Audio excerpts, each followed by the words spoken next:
Hope Virgo, thank you very much for talking to me.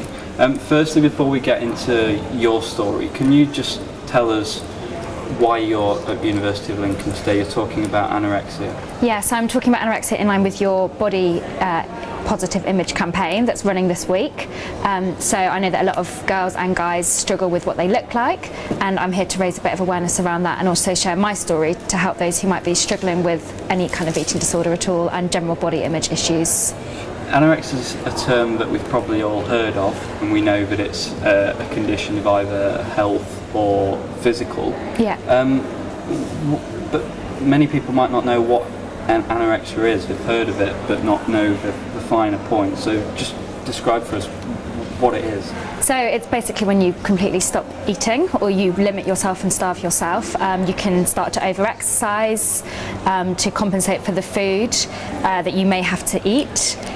When it gets really bad, your heart slows down, your hair falls out, your skin kind of goes a funny yellowy colour, and I think it's 1 in 4 people eventually die from having anorexia. So that's if they haven't got any care obviously in place. And is it a mental health issue? Yes. Or is it a physical condition as well, or is that more the symptoms of it? Yeah, it's more a mental health issue, but then the physical symptoms, obviously what people notice, but a big issue I guess when people start to recover from it or when they're living with it is having the mental versus the physical side of it. So you might end up starting to get better and putting all the weight, but then mentally it's hard to keep up, so you might feel still really huge and really horrible in yourself as well. Now we'll come on to your story about anorexia, but tell us about your childhood before you got anorexia. What was it like? So I'm one of 5, so quite a big family, which was quite fun at times. I was the middle child, so I was found like everyone came to me with their problems. I was probably quite difficult as well at times. My parents were kind of going through various marriage struggles when I was like the whole way through my childhood pretty much actually. So a lot of family arguments. My older brother was very angry a lot of the time and would often run away from home. So most of my childhood, whilst it was happy, the majority of the time there are a lot of memories of just fights and things like that. And then at what stage did you get anorexia? So I started to stop eating so much when I was about 13. So I had real issues with my body image. I got into quite a messy relationship with someone who was a lot older than me, and I felt kind of guilty from that and guilty from the various things that happened in that relationship, and I didn't like feeling those things, so I kind of turned to not eating to compensate for that. So when I was 13 I started not eating as much, but I didn't realise I had anything wrong with me up until I got admitted to hospital. Were you good academically, and were you active in terms of playing sports and things up until that point? Yeah, I was. So I do a lot of running, and I was on the cross-country team, and I played a lot of netball and hockey at school, and I kept doing that actually right up until I got admitted to hospital. Although probably annoyed everyone, especially my mum, I did that. And then academically I worked really hard. And even now actually I'm really career driven. So I've got that kind of driven personality. And how long was it from the point where you had a few triggers that made you stop eating and feel low about yourself until you actually sort of went to hospital and got diagnosed? So I stopped eating when I was about 13, and then my school got in touch with my mum when I was about 16 and told her that they'd noticed I'd lost a lot of weight. So then I got referred to my GP, who then referred me onto the CAMS, which is the Child and Adult Mental Health team. And so I went there for about 6-7 months, and they told me I had anorexia, but I kind of lied to them a lot. I used to water load kind of on a weekly basis when I got weigh-ins, so no one realised the extent of what the issue was, and I was very good at hiding kind of what I looked like. I used to wear like trackies and hoodies all the time, so no one noticed. And then about a year later I then got admitted to hospital. So as you said, there was a point where you were diagnosed with anorexia, but was there a stage where you sort of realised maybe it's not anorexia but something's wrong, or were you completely oblivious until it was medically diagnosed? I was oblivious until I got told I had it, which was quite strange because I used to look on anorexia websites to get tips and dieting things and advice on what the best way to lose weight is and how you can hide food and bits and pieces like that. And there were times actually when I started going to CAMS and before I got admitted to hospital when I kind of thought something might be the matter, so I had to go and get an ECG done on my heart, and it came back as my heart was pretty much failing. And at that point, I remember that evening I went to the cinema with my older sister and I thought maybe something is the matter, I need to turn this round. So I had dinner that night, but then I woke up the next morning and I was back to thinking I was overweight and that I didn't have anything wrong with me. So it was a bit of a constant battle going on in my head, like after I'd been told that was what was wrong with me. You've talked about a lot of the symptoms already, but it seems to me that it affects every part of your body, from your appearance to your actual the health of your heart. Yeah, it does. That's what I think makes it so scary. And for people around you who notice you losing weight, they, in effect, and this is a really nasty thing to say, but you're killing yourself. And people who are watching you do that, I always think it must have been really difficult for my parents not knowing what they could do to help. And when you look in the mirror, you don't see how unwell you are, and you don't realise you're that thin, and so you just don't realise the impact of it at all. I've been reading stories about parents and not sort of taking seriously initially how serious a condition anorexia is, and sort of dismissing it with their own children, saying, "Come on, just eat." Yeah. You know, what's the problem? Do you think it's Do you think it's getting worse for this generation that seems to be even more focused on what they look like? Obviously, they've got social media telling them what they should look like. Instant gratification from Instagram likes and things like that. Do you think it's getting worse? Yeah, I definitely do. So I think I found it very difficult, but I think now when you type in like a hashtag for anorexia or any thinspiration kind of things on Twitter, there's the stuff that comes up, there's just hundreds and hundreds of it. And I know I've got a younger sister who's at uni actually, in her first year, and she gets obsessed with like the Facebook likes, and she'll take down photos if she hasn't got enough likes on it, and it's just ridiculous. And I'm like, it doesn't matter, but to them and all her friends it does. So I think there's that constant pressure going on, and actually it's so easy to then feel compared to other people too. You said the internet helped you look for tips and things. Do you think the internet's driving this as well? I don't think it's helping. Yeah, I think it's easy for people to go, and actually nowadays, I know, like I had a laptop when I was growing up, but it's more common for people to now. So everyone could be doing that in their bedrooms constantly, and even like finding exercise stuff on YouTube is so much easier nowadays than when I was growing up. Did you have anyone that understood you straight away when you were younger and could help you through it, or was it? Did you feel like you were on your own? I felt like I was on my own. I felt like no one got where I was coming from, no one else had been through it. And I think that's one of the reasons I'm so keen to share my story, is that I know what it feels like to have anorexia. I know you don't trust anyone, you think everyone's trying to make you fat, but actually they're not. And when people used to say that to me, I just think they were lying. But yeah, I turned most people, I think partly my fault, I just turned people against me because I didn't think they were going to help. And how much awareness do you think there is now to help young people who are struggling with anorexia? Not a lot. I don't think there is, and I think part of that is obviously things like all the cuts to services and stuff. So when you get referred to see CAMS or whatever, or go to a hospital, you can only go into a hospital if you're a certain weight. So for me, I guess in one sense it was lucky I got to that point, because then I got really intensive care for a whole year in a hospital, whereas if I hadn't been that lower weight I wouldn't have got that support. Something that might help with the raising of awareness is a petition that's going around at the moment, calling for there to be compulsory mental health education within schools. I think even starting in primary schools and going through to secondary schools. Do you support that? Yeah, I do. So I read the other day that about 1 in 3 children have a mental health problem, and mental health problems can start kind of before people are 14. When I was in hospital, there was a girl there who was 12 who had an eating disorder, and I was shocked at that, because I wouldn't have even known what it was. And actually as well, I was talking to one of my friends who I went to uni with the other day about kind of what I'm doing at the moment and sharing my story, and he's now 26, and he'd only heard of mental health problems because of me at uni, and then he didn't really understand the extent of it until like about a year ago. And it just amazes me that people don't get it. And I think if you get it young and you treat kind of educate children on it, then you get all the intervention stuff. There's a lot more stuff around prevention, and that will give such a long-term result for that person and empower them to actually be able to achieve more in the future without getting unwell. Now, calling for education, mental health education, is one thing, but we know from results in all subjects that you can have bad education in a subject and good education. So what kind of methods and ways would you think would be helpful in the classroom? Is it a case of your normal teacher sitting down and going through a PowerPoint, or does it have to be more engaging and interactive than the standard way of teaching a subject? I think it should be more interactive.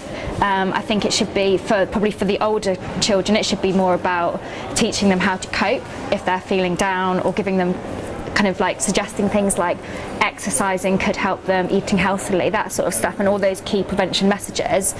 But I think for young people, it's just about making them aware that having a mental health problem isn't actually a bad thing. Like, it's frustrating for that individual, but you shouldn't be embarrassed about it. So getting people talking about it at that age will also encourage like men to then open up when they're older, or children to talk to their parents about it as well. Because the amount of even like young men who don't say when they feel rubbish, it's ridiculous, and you know that they're not feeling happy, but they don't share it. So I think by talking about it younger, you can then get people talking. I want to pick up on that, what you said. Is there a gender discrimination within anorexia? Does it tend to happen more with girls or boys, or is it quite balanced between the two genders? I think it happens more with females, but I know that a lot of men do get it as well. And I think for men, it's probably different, because it's harder to kind of open up about it, because people look at anorexia as a very middle class girl thing, and that they don't think anyone else would have it.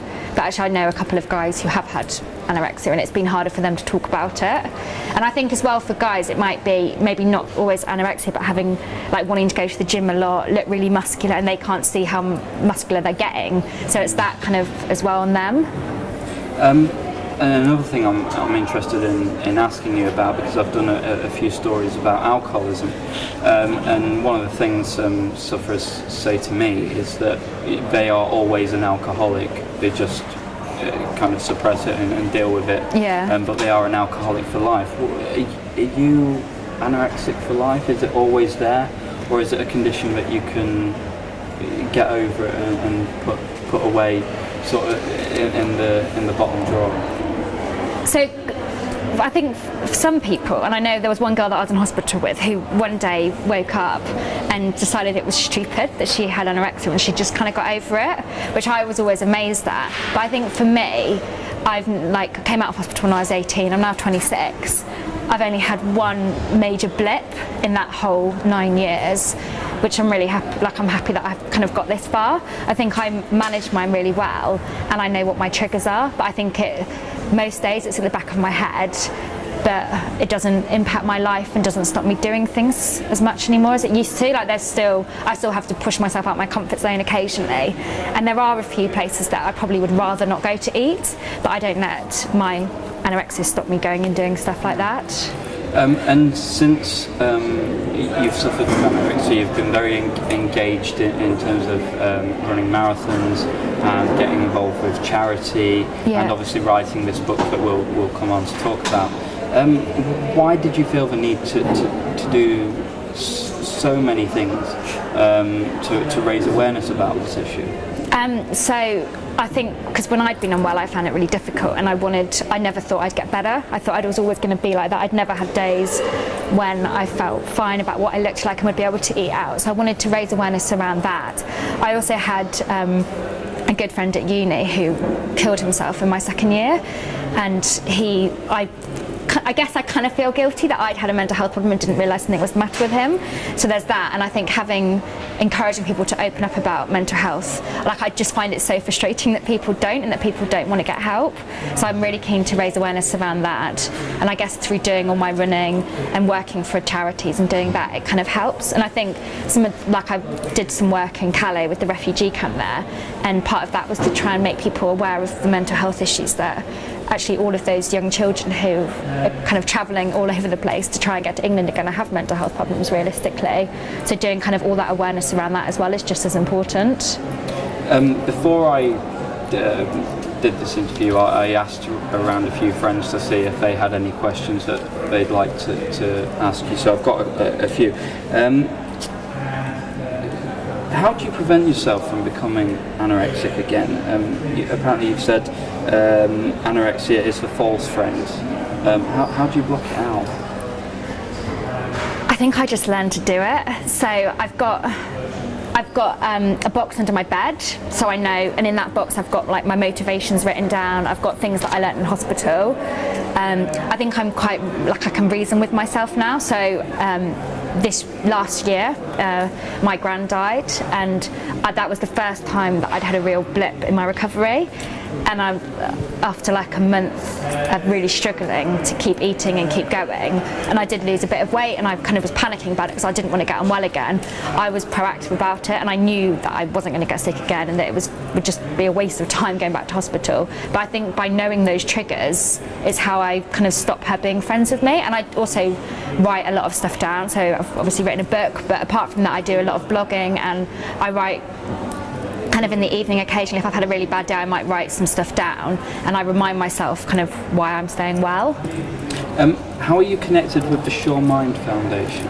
So the book that I've written, all of the proceeds go to them, and I support a lot of like all the work they do. So they're doing a lot of raising awareness, particularly around the mental health education aspects. So I support all of that as well. Do you still get emotional thinking about the time that you suffered with anorexia? Is it still something that gets you emotive? Yeah, it does. Occasionally, I think it's more now. I get emotional thinking about how it impacted the people around me, like my younger sister, who was like 11 when I went into hospital and had to come and visit me in hospital, and thinking about kind of how it impacted my parents and stuff. But mainly now I think I've kind of come so far in my recovery that I can talk about it quite matter-of-factly, which I don't know if that's a good or a bad thing. And then after I talk about it, I kind of have a moment to think about what I've said and things like that. But I think I'm so passionate about helping people see that you can get well that I kind of can shut that emotion out while I do stuff and talk about it, and then afterwards I've got people around me that support what I do, so I can talk to them about it if anything comes up. Have you ever asked your family and close friends how it impacted them? Yeah, Have they ever told you? Yeah, so my mum has been really honest about it actually. So she writes some of the book. There's like 2 chapters from her where she's quite blunt about it. What's that like, having your mum quite hard co-author the book? I know, it's ridiculous. I'm like, I don't really want her. No, my mum's amazing, obviously. But yeah, I've asked them a couple of times. I think yeah, like it's odd to ask them because obviously they find it really upsetting, but I think they're all just really pleased with where I'm at now. And for them at the time it was a lot worse. So I remember one breakfast morning my little brother had to make me have toast before school, and I didn't have it, and I had a massive argument with my younger brother about it, and he's a year younger than me, and like at that point we weren't really friends after that for quite a long time, but like we've both had an open conversation and apologised about things since. So I think they're all just happy with that I'm still alive and kind of doing what I want to do now. And another question that I wanted to ask is, what made you want to write the book, and why now? So I think I wanted to write it because I want to raise awareness and make people kind of see that recovery from a mental health problem is possible, and it's so much better to fight it and recover. I wanted to write it now, I think, because I had obviously a bit of a struggle the start of 2016, and I felt like it was an important issue to talk about a bit more, and people are sort of starting to talk about mental health but not enough, so I feel like this was a good time to do it. And I think I'm far enough through my recovery now to talk about it without worrying about what people will think, because I know that actually up until kind of the last 2 years I've always worried that if I'd opened up about it, it would have a massive impact on my career, like people would look at me and think I was a bit weird, or they'd like watch everything I ate and things like that, like all the stuff that goes to your head when you're going to write something. But kind of at the start of 2016 I was just like, I don't even care anymore, like I just want to help people. So that social stigma is really interesting. What would you say to people who are watching this interview now, who maybe think that they're suffering with maybe not anorexia but something similar eating disorder? What would you say to them? What help is there out there? So there's quite a lot of stuff that you can look at, like websites on the internet and stuff, and I'd probably say try and talk to your GP about it. That I found like that is a really difficult thing to do, because quite often GPs will shut you down and think nothing's the matter, or they'll just be a bit wishy-washy about it. But I'd also say try and talk to people that you trust. So I know that I've got my tight circle of friends that I will tell everything to about it, and I can be really honest with them about it, and I know they won't judge me. But it's that kind of initial step to do that is really difficult. But once you've done it, you feel so much better, and just having people that you can check in with, and people that you can maybe text if you're having a really fat day and you don't want to eat, or if you're bulimic and you're struggling with binge eating and things like that, having people there to support you just helps massively. Because having a mental health problem isn't something to be embarrassed about. It's like having any physical illness. Like, it shouldn't be a problem. Oh, lovely. Thank you very much for that. Thank you.